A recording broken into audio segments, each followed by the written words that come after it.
आ जाना तोरा बुढ़ऊ हमने के द्वार पर शादी होला नु तो असहु 2 4 10 16 से गिरबे करेला। बताइए रहबो पूरा जीवन हमरा बियाह करे के मन करी तो अपने कलेम लाड़े पूछला तारा ऐसन गाड़ू गर्जियन की। सर जी हम कोनो हजाम नहीं है, आपके बहनोई के बहनोई हैं।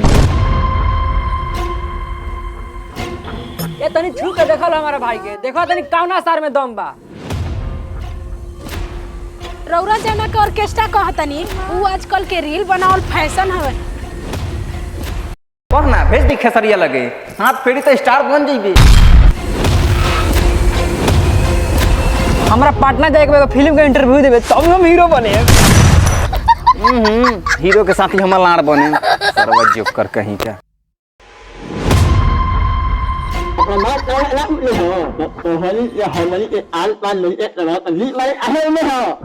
साले अगर तार बात तन्ने से समझ में आ जाती तो जे पटक के मुंह में मुद देती, मुंह नमकीन हो गए।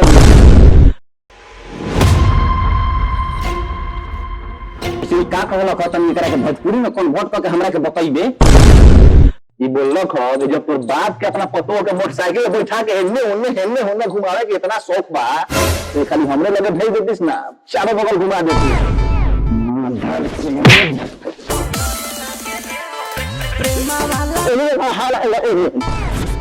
का पेन देबे अच्छा सरऊ हम देखा तनी कि के केकरा के करेला।